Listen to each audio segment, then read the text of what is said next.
Welcome back after the break. और अब हम बात करेंगे मुल्की सियासत पर, क्योंकि पाकिस्तान तहरीक इंसाफ एक बार फिर बड़ी एहतजाजी तहरीक की तैयारी करी है। वज़ीर आला खैबर पख्तूनख्वा सुहेल आफरीदी ने बानी PTI से मुलाकात ना होने की सूरत में मुल्कगीर एहतजाज का इंदिया भी दे दिया है, जबकि 27 सितंबर के लॉन्ग मार्च की कॉल पर भी बहुत सारे सवालात उठ रहे हैं। आखिर PTI का असल हदफ इमरान खान तक रिहाई है, उनकी रसाई है, या फिर उनकी रिहाई होगी? 27 सितंबर की तारीख कैसे तय हुई और मुबैना खुफिया डील के इल्ज़ामात पर इसमें कितनी हकीकत है? क्योंकि ये मामला भी एक तरफ है, दूसरी जाने बढ़ती हुई महंगाई भी आप देख लें, गुड ट्रांसपोर्टर्स की हड़ताल के दरमियान क्या अब PTI अवामी मसाइल को भी अपनी एहतजाजी तहरीक कराएगी? इसी मामला पर बात करेंगे। इसी पे बात करने के लिए सेनेटर हमायूं मेमन साहब हमारे साथ मौजूद हैं, पाकिस्तान तहरीक इंसाफ के सीनियर रहनुमा।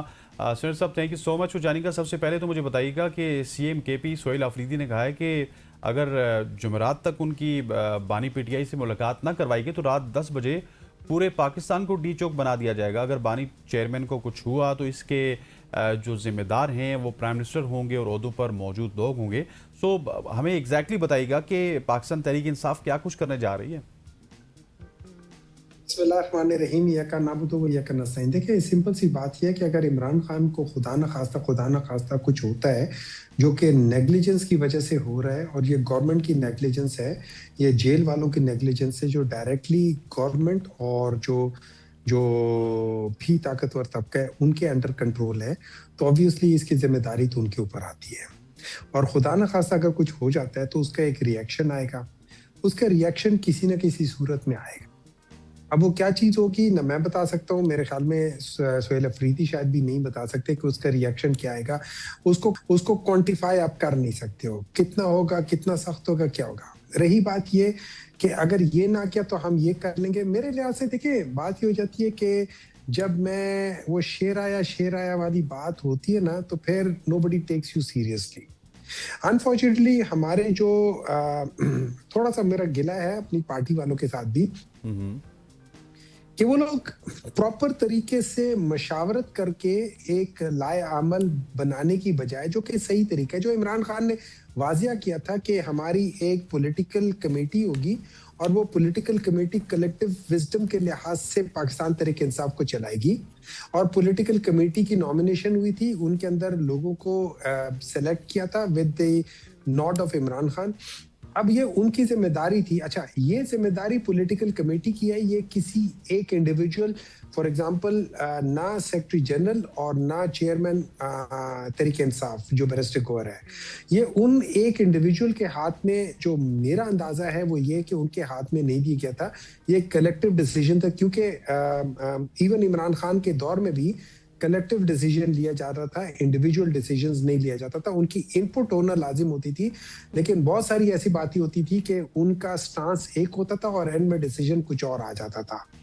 तो इस सारे सूरत में मेरे ख्याल में हमारे अंदर एक बेसिक फंडामेंटल फ्लॉ है कि हमारे अंदर डिसिप्लिन नहीं है और हम उसको प्रॉपर तरीके से पार्टी को लेकर नहीं चल रहे।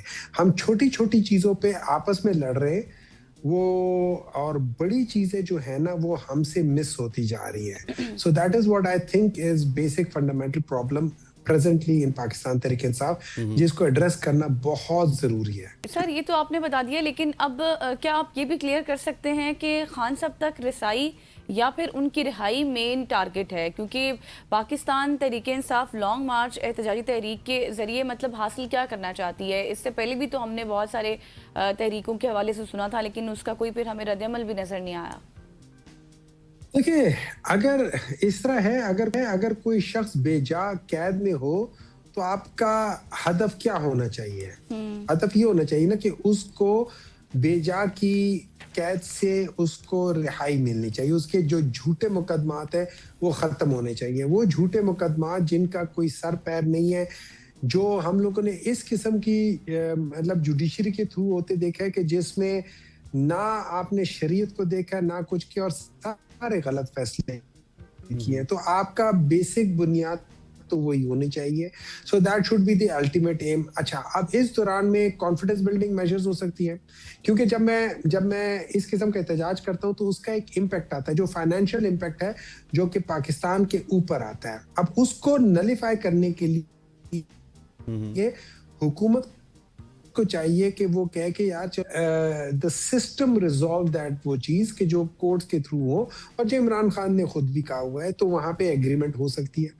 फिर वो कह दें कि यार देखो आपका ये मसला है कि इमरान खान को हम लोग एक्सेस नहीं देते कि मुलाकात करते हैं, हम आपको एक्सेस दे देते हैं। आपको जो आपका फंडामेंटल राइट है कि भाई आपकी पॉलिटिकल पार्टी का एक राइट है कि उनसे अपने लीडर से हफ्ते में एक दफा मिल लिया करें। 4 बंदे 5 बंदों के नाम दे दो, हम मुलाकात करा देंगे, कोई मसला नहीं है, हम करा देंगे। हाँ, शर्त बेशक डाल दें कि वापस आके इस किस्म की कोई बयान ना दें कि जिससे मुल्क को नुकसान हो सकता हो। अब देखिए, मुल्क को नुकसान में मैं कहूँ कि यार ये जो गवर्नमेंट है ये फेल हो गई है, खुद कह रही है फेल हो गई है। आप कहो यार आपका ये बयान मुल्क को नुकसान दे रहा है, ये चीज नहीं होती है। हाँ, आप एक स्ट्रेटेजिक बयान, जैसे अगर मैं किसी जो ईरान और जो अमेरिका के वॉर में कोई ऐसी स्टेटमेंट दूं जो पाकिस्तान के पॉइंट ऑफ व्यू या ईरान और अमेरिका के पॉइंट ऑफ व्यू को उस जो पीस प्रोसेस है उसको एंडेंजर करता है, तो मैं उसको कह सकता हूँ। या कोई ऐसा बयान हो जो कि पाकिस्तान की सिक्योरिटी के लिए, सिक्योरिटी ये याद रखे, security as in real security, आप उसको किसी भी लिहाज से कहते कि मैं हुकूमत के खिलाफ कोई बयान दे रहा हूं तो मैं पाकिस्तान की सिक्योरिटी, ये चीज ना करे, प्रॉपर तरीके से करे, तो मैं वहां पे एग्री कर लूंगा और मैं उस किस्म का बयान ना दूंगा। मैं अगर बयान कोई फर्ज करे, मैं एक बयान देना चाहता हूं जो इमरान खान ने कहा कि यार देखो ये एस्टैब्लिशमेंट ये सख्त इकदाम कर रही है। अब इमरान खान ऑब्वियसली उसके लिहाज से जो चीज आ रही होगी, मेरा काम है मैं उसी को ऐसे अल्फाज में बयान करूं जो कि बुरा ना लगे, जिसका नेगेटिव इम्पैक्ट ना आ जाए। लेकिन this is what politics is about. वो कहते हैं ना, diplomacy is the art of saying the nastiest thing in the nicest way. So मैं वही सख्त बात अच्छे अल्फाज में कह सकता हूं जिसका इम्पैक्ट भी होगा कि ये गलत बात हुई है और जिसका रिएक्शन भी वैसे नहीं होगा जैसे नॉर्मल होता है। तो ये चीजें हम एड्रेस कर सकते हैं, वो कोई बात नहीं है। लेकिन उसमें हुकूमत को एक या 2 स्टेप आगे आने पड़ेंगे और कम अच्छा, इमरान खान के मुझे ये बताइएगा सर सेनेटर साहब कि काफ़ी लोग तहरीक इंसाफ से भी इस तरह की आवाज़ें आ रही हैं, और स्पेशली अगर मैं बात करूं तो शहबाज गिल साहब ने भी इल्ज़ाम लगाया कि 27 सितंबर की जो कॉल है वो किसी खुफिया डील का नतीजा है। तो क्या आप वाज़ेह तौर पे बता सकते हैं कि ऐसी कोई डील नहीं है, और अगर खुफिया डील नहीं हुई तो फिर 27 सितंबर की तारीख तय करने का फैसला कब हुआ, कहाँ हुआ, और किन लोगों के साथ आपने कंसल्टेशन की थी या फिर सोहेल अफरीदी साहब ने की थी? देखिए जी, ना मुझे, अगर जो गिल साहब को पता है मुझे नहीं मालूम, जो बाकियों को पता है मुझे नहीं मालूम, तो मैं उस पर यह तबसरा नहीं कर सकता कि ये खुफिया डील है या नहीं है। मेरे लिहाज से 27 सितंबर की डेडलाइन देने का, I am to be very honest, मुझे बहुत ज्यादा तुक समझ नहीं आती 27 सितंबर की डेडलाइन देने का। अगर आपने, देखिए, अगर आपने एक चीज करना है आप कर लो। तो अभी जो जलसा हुआ था उस करीब जलसा किया, ठीक है, आप वहां से मार्च शुरू कर देते।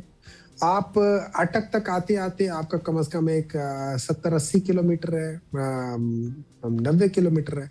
आप वो सफर तो तय कर लेते ना। जब आप अटक तक आ जाते तो फिर आप देख लेते कि आपका कितना इम्पैक्ट आ रहा है।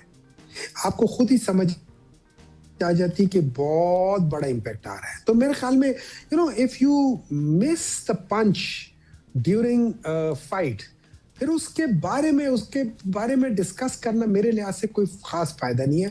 मैं ये समझता हूँ we have missed so many occasions जहाँ पे हम एक बेहतर तरीके से बगैर जो उनका नैरेटिव है कि पुरतशद्दुद, वो हम बड़े अच्छे तरीके से। सर, मेरे और भी सवाल चाहती हूँ, वो भी आपसे हो जाए, उन पर भी आपकी रहनुमाई चाहिए, रोशनी डालिएगा। लेकिन एक ब्रेक के बाद हमारे साथ रहिएगा।